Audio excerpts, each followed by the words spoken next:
Gündüz anons verdiğimiz kimi cinsi zəifliyin səbəbləri barədə danışılacaqdır. Kişilərdə cinsi zəifliyin səbəbləri barədə danışılacaq və sonra da suallara cavab veriləcək. İnsanların, izləyicilərin suallarına cavab veriləcəkdir. Keçən çıxışımda da bu barədə danışmışdım. Cinsi zəifliyin səbəbləri barədə danışmışdım. Bugün ən geniş yayılmış bir səbəb barədə danışacağım. Cinsi zəiflikdə en geniş yayılmış sebeplerden biri infeksiyalar ve xroniki prostatitdir.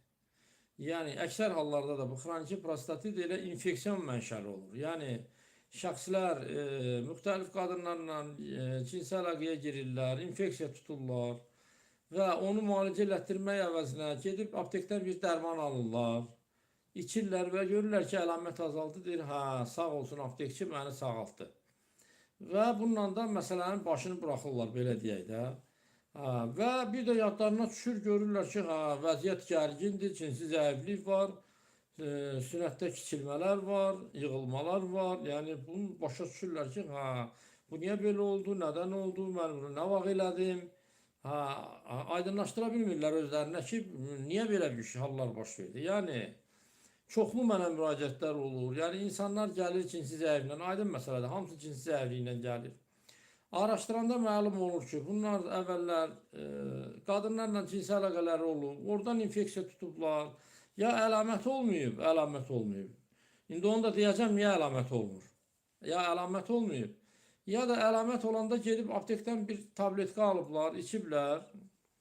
Və biraz əlamətlər yüngülləşib, fikirləşiblər ki, vəssalam sağaldım, artıq yəni sağalmışam. Və yenə öz həyatlarına davam ediblər, amma xəstəlik bunu gözləmir. Biz ona fikir verməsək də, biz xəstəliyi saymasaq da, xəstəlik bizi gözləmir. Xəstəlik öz işindədir, insanı dağıdır, insana içərdən ziyan vurur. Yavaş-yavaş xroniki prostatit əmələ gəlir. Yavaş-yavaş xayada iltihab əmələ gəlir, yavaş-yavaş cinsi zəiflik əmələ gəlir, düzdür. Bunlar birdən baş verir. Bu hadisələr hamısı yavaş-yavaş baş verir. Amma belə deyək də, bunun ağırlaşmaları sonra acınacaqlı olur. Yəni insanlar çox əziyyət çəkirlər. Və ailəndə artıq gec olur. Ailə baxır ki, hər şey pisləşib, niyə belə oldu, nədən oldu? Cavan-cavan oğlanlar gəlir. 30 yaşında, 35 yaşında cinsi zəifliklə analiz olunur. Görürsən ki, infeksiya var, xroniki prostatit var, xayada iltihab var, və hamısı da deyir ki, xayam ağrıyır, ağrıyır da ağrısın da, yəni belə deyirlər ki, ağrıyır ağrısın da, xayadır. Amma heç kim fikirləşmir ki, bu əsas kişiliyin mənbəyi insanda xayadır. Əgər xaya ağrıyırsa, orada problem varsa, demək burada durub fikirləşmək ki, məndə niyə cinsi zəiflik var, nədən oldu bu? Xayada problem var da, biz xayanın problemini aradan qaldırmaq lazımdır. Yəni kişinin cinsi funksiyasını xayalar yaradır. Əgər xayada problem varsa, xayada su yığılıbsa, iltihab varsa, bərkimə varsa, demək bu cinsi zəifliyin səbəblərindən biri də budur. Əlbəttə, əksər hallarda bir insanda bir neçə cinsi zəiflik səbəb olur.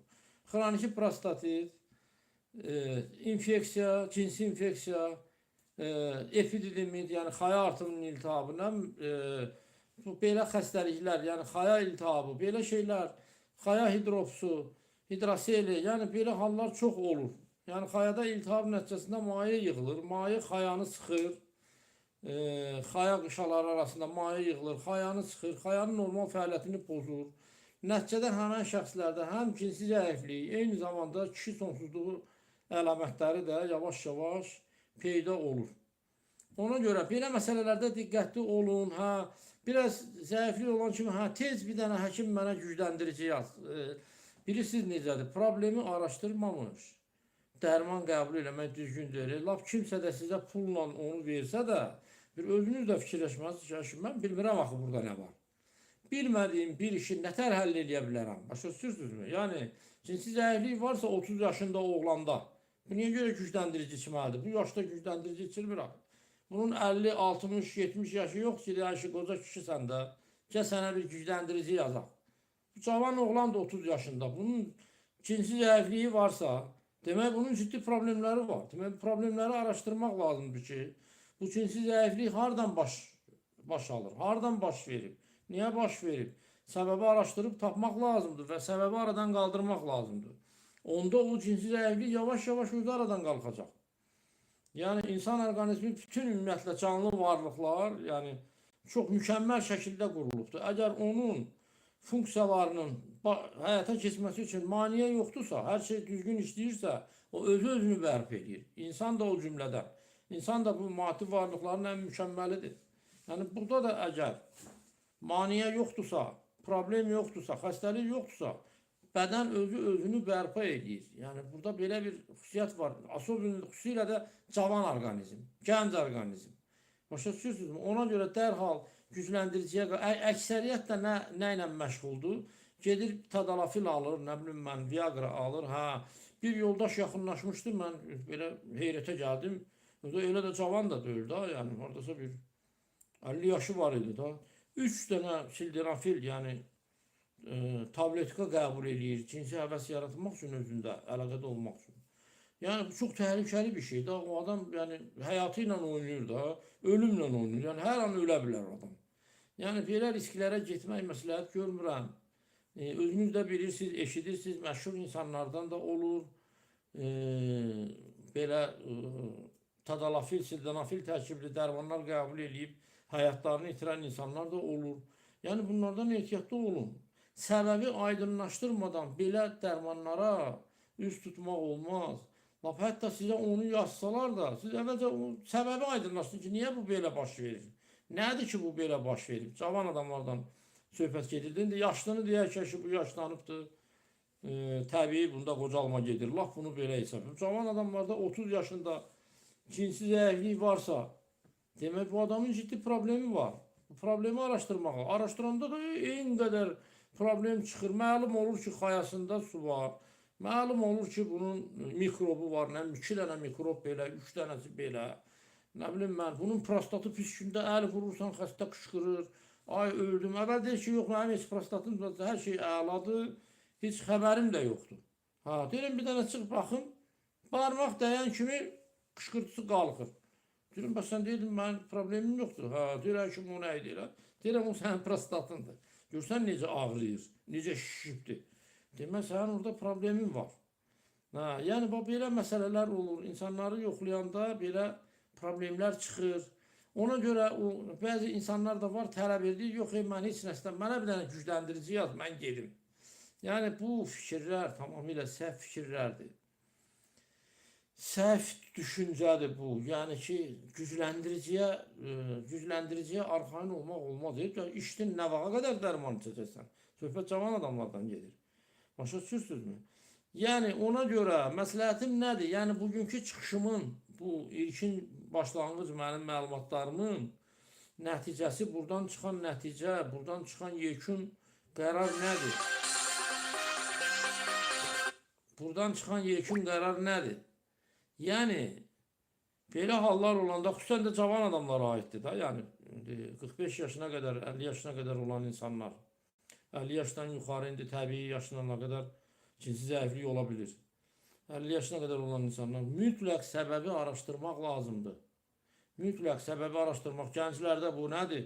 İnfeksiya, xroniki prostatit, xaya iltihabı, yaşlı nəsildə, bir də varikoseli. Yaşlı nəsildə nədir?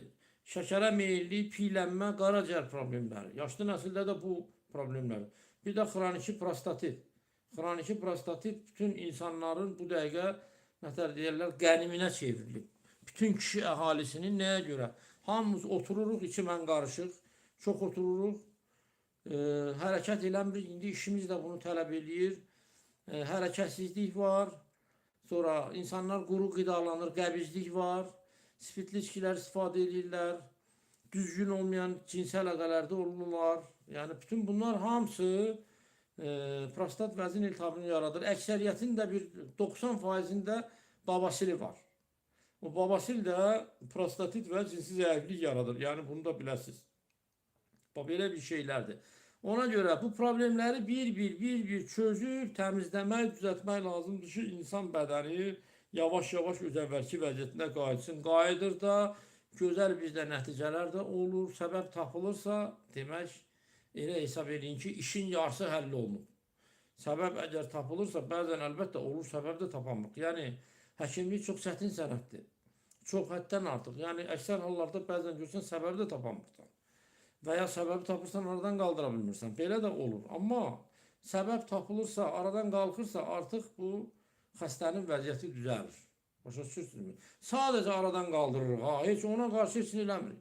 Problemi aradan qaldıran kimi bədən özü öz cinsi funksiyasını tənzimləyir. Cavan orqanizmdir. Özünü dərhal bərpa edir.